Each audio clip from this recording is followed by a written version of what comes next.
Imagine moving into a peaceful suburban neighborhood, excited to start fresh, only to find yourself at war with your own neighbors. That's exactly what happened to me. My name's Ethan, and 2 years ago, I thought I was simply building a workshop in my backyard to finally pursue my passion for woodworking. What I didn't expect was to be dragged into a fight for my rights against a neighbor who believed he had the power to dictate how I lived. Frank and Linda Johnson had lived in the neighborhood for decades, and they saw themselves as the unofficial guardians of its integrity. But when my simple project clashed with their vision, things quickly escalated from petty complaints to full-blown harassment. This is a story about standing up for what's right, even when it feels like the world's against you. Stick around, because what happened next would change everything. Ethan Miller had always dreamed of owning a quiet, suburban home where he could finally pursue his hobby of woodworking. After 5 long years of hard work and saving, he'd managed to buy a modest ranch-style house in Cedar Brook Estates, a small but picturesque neighborhood nestled in the hills of Colorado. The house had been a fixer-upper, with outdated features and a crumbling exterior. But after countless weekends of renovations, fresh paint, new flooring, a remodeled kitchen, it was now his pride and joy. Ethan couldn't have been more excited. The house was everything he had worked for.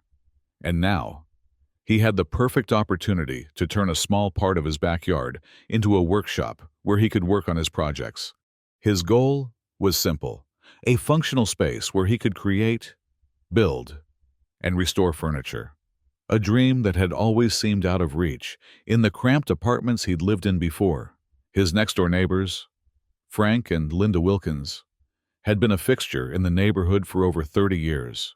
They were in their early 60s, and from the outside, they seemed like the ideal suburban couple, always out in their well-manicured yard, meticulously trimming hedges and planting flowers. When Ethan first moved in, they greeted him warmly. Frank offered to help with his lawnmower, and Linda brought over a homemade apple pie. It was the kind of warm, neighborly welcome you'd expect in a small town. But as the weeks passed, Ethan began to notice something unsettling about Frank and Linda. They were always observing, always watching. Every time Ethan made a change to his property, whether it was planting a new shrub or placing a bench on his front porch, Frank would appear out of nowhere offering unsolicited opinions. "You know, the last owners of this place had a much better color scheme," Frank would say, eyeing Ethan's house with a disapproving look. Ethan, being new to the neighborhood, simply nodded, never expecting things to escalate beyond a few awkward exchanges. However, as time went on, it became clear that the Wilkins weren't just particular, they were controlling. Cedar Brook Estates had no official HOA, but Frank and Linda had assumed the role of self-appointed enforcers of neighborhood aesthetics. Their idea of a perfect community was one straight out of a Norman Rockwell painting: neat lawns, cookie-cutter houses, and perfectly placed mailboxes. Anything outside the boundaries of their vision was met with silent judgment, and worse, subtle intimidation. It wasn't until Ethan made plans to build his workshop that the real trouble began. He'd always wanted a dedicated space for woodworking, but his garage was too small to accommodate the necessary tools and equipment. After much research and planning, he decided to build a modest 20 to 30-foot workshop in his backyard. He took all the proper steps, obtaining permits from the city, getting the required zoning clearances, and even hiring a contractor, Mike, who was a friend of a friend. It was going to be a simple project, nothing fancy, just a small structure in the back corner of his lot. Ethan was excited, but he also knew that such a project could stir the pot, especially in a neighborhood as seemingly perfectionist as Cedar Brook Estates. The day the permit came through, Ethan could hardly contain his excitement. He immediately called Mike to schedule the construction for the next month. Everything seemed set in stone, but as Mike and his crew arrived to begin the work, things took a turn for the worse. Ethan had no idea that Frank Wilkins would be the one to set off a chain of events that would escalate into a neighborhood war. It was around lunchtime when Mike called him with a frustrated tone in his voice. "Hey, man, Mike said. "We've got a problem. Frank is out here saying we can't build. He says it's against the neighborhood rules." Ethan's stomach dropped. He thought Mike was joking. "What do you mean I have all the permits? Everything is in order." Mike sounded exasperated. "I've already shown him the paperwork." But he won't back down. He says he's calling the city to have us shut down. Ethan's head started to spin. "All right. I'm coming home now. I'll sort this out." When Ethan arrived, he found Frank standing in his driveway, arms crossed, glaring at Mike and his crew. Ethan tried to remain calm, walking over to Frank with a forced smile. "Hey, Frank," Ethan said, trying to keep his voice light. "What seems to be the problem?" Frank turned to him, his face twisted in a scowl. "The problem is," he snapped, "you're trying to turn our nice little neighborhood into an industrial zone. That workshop is an eyesore. It's not just going to ruin the aesthetic of this neighborhood. It's going to bring down property values. And on top of that, it's against the neighborhood covenant." "What?" Ethan blinked, thrown off guard. "Covenant? What covenant?" "There doesn't need to be an official HOA." Frank shot back. "We've got standards in this neighborhood, standards that you're clearly violating. This is not what we want here." "Mustafa," Ethan stood there, his patience wearing thin. "Frank, it's a small workshop. I've got all the necessary permits. And this is my property. It's completely legal." Frank scoffed, dismissing Ethan's argument with a wave of his hand. "Legal doesn't mean right. Just because you've got some paper from the city doesn't mean it belongs here. We don't need your kind of progress around these parts." Ethan was stunned, but he refused to back down. "You're not the one who gets to decide what's right for this neighborhood. Frank, I've followed the rules.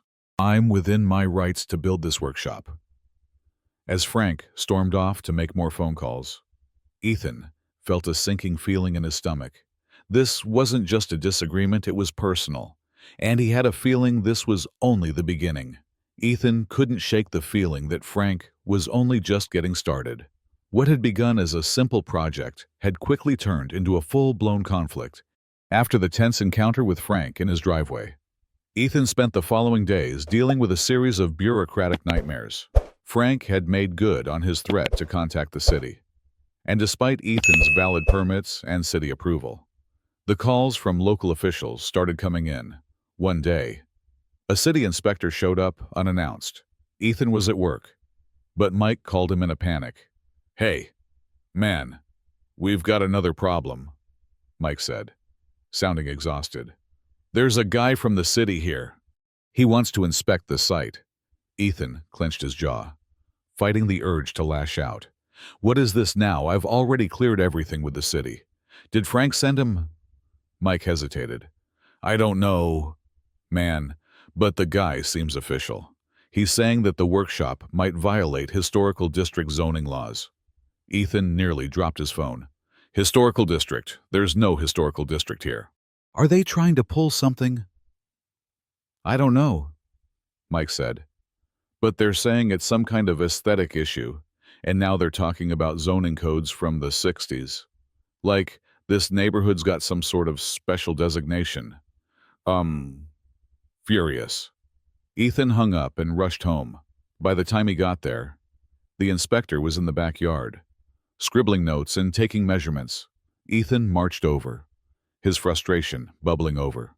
"Hey," he called out. "What are you doing here?" The inspector, a middle-aged man in a gray jacket, turned around, seemingly unfazed by Ethan's anger. "I'm here to ensure the construction is in compliance with city ordinances," the man said calmly, not meeting Ethan's eyes. "We've had a complaint about the structure. Frank Johnson, your neighbor, filed it." Ethan's mind raced. This was exactly what Frank wanted, a long, drawn-out fight. "This is ridiculous," Ethan said, his voice rising. "I've got all the necessary permits. This building complies with every zoning law. Frank is just trying to interfere because he doesn't like it." The inspector gave him a sympathetic look, but didn't back down. "I understand, sir, but I have to follow procedure. We're just doing our due diligence." Ethan felt a wave of exhaustion wash over him. He had done everything by the book permits, zoning clearances, architect plans. And yet, here he was, fighting a personal vendetta instead of building his workshop. As the inspector continued his measurements, Ethan's phone buzzed with a new message. It was from Tom, the neighbor across the street, who had been surprisingly supportive of Ethan from the beginning. Ethan read the text. "Hey man, just heard from a few neighbors. Frank's been going door to door, telling people that your workshop is going to ruin property values. He's gathering support for a petition to have it shut down. Stay strong. But just wanted to give you a heads up." Ethan's blood boiled. Frank wasn't just trying to stop his workshop. He was trying to turn the entire neighborhood against him. Tom had been right. Frank and Linda had made it their personal mission to control not just the aesthetics of the neighborhood, but the people in it. What Ethan had initially dismissed as petty complaints had now escalated into an all-out battle. They had managed to turn the neighborhood into a battleground for their version of order. Later that evening, as Ethan sat in his living room, going over the plans for his workshop, his phone buzzed again. It was Mike, sounding equally frustrated. "Hey, I just got off the phone with the Historical Society," Mike said. "They're sending someone tomorrow to check on the impact of your workshop on the neighborhood. Frank's really pushing this hard." Ethan leaned back in his chair, rubbing his temples. "I'm not backing down. Mike, I've got every right to build this thing. And I've followed all the rules. If Frank wants to keep this fight going, then I'll fight him back with everything I've got. Just be careful," Mike warned. "This is getting personal, and I'm not sure how far Frank's willing to go." Ethan ended the call, feeling both resolute and unnerved. He had no idea how long this would go on. But one thing was clear. Frank wasn't just trying to stop a workshop. He was trying to ruin Ethan's peace of mind and take control of the neighborhood. The next day, the pressure intensified. Ethan had installed security cameras around his property after Frank's interference. He knew he needed to protect not just his property, but his sanity.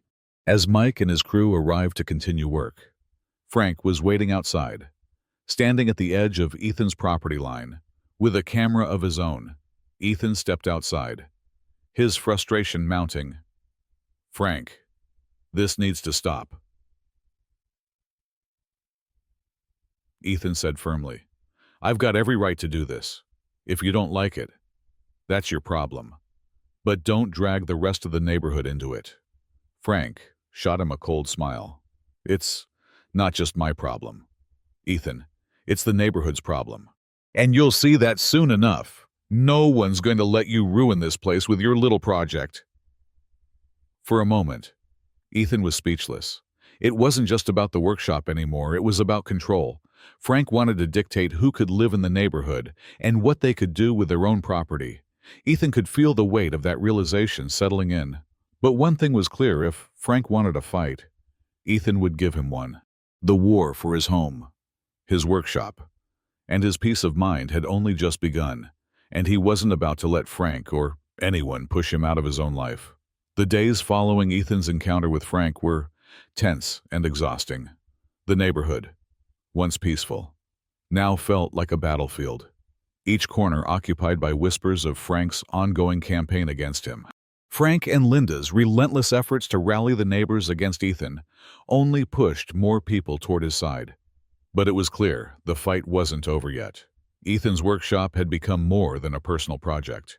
It was a symbol of resistance against Frank's oppressive control. One fateful afternoon, as Mike's crew worked on the final touches of the workshop's foundation, Ethan stood outside, watching them. The growing structure filled him with both pride and apprehension. He had fought hard to get here, but the war wasn't won yet. Then, from across the street, Frank appeared. This time, not alone. He was accompanied by a city official, the Historical Society representative, and a police officer.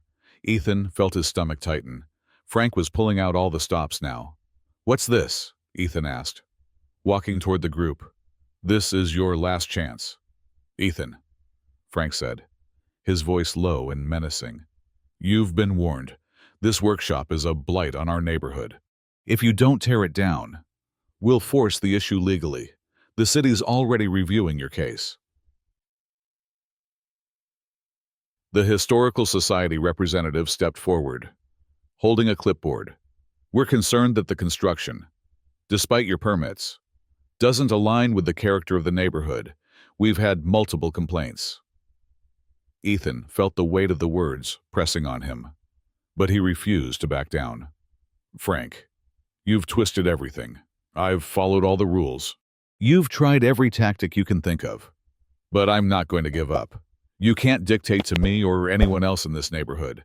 This is my home, and it's time you respected that." The police officer, who had been standing quietly, now stepped in, his voice calm but firm. "Ethan's right. He has every right to build as long as it complies with the city's regulations. Frank, you can't use the law to control this. Enough is enough." For the first time, Frank's confident facade cracked. The realization hit him the power he thought he had was slipping away. The police officer turned to Ethan with a reassuring nod before addressing the group. "This situation is over. You've made your point, Frank, but Ethan has done nothing wrong." Frank's face flushed crimson. "This isn't over. Ethan, you'll regret this." As Frank stormed off, the tension in the air lifted. Ethan stood there, breathing a sigh of relief. The battle wasn't over. But today, he had won.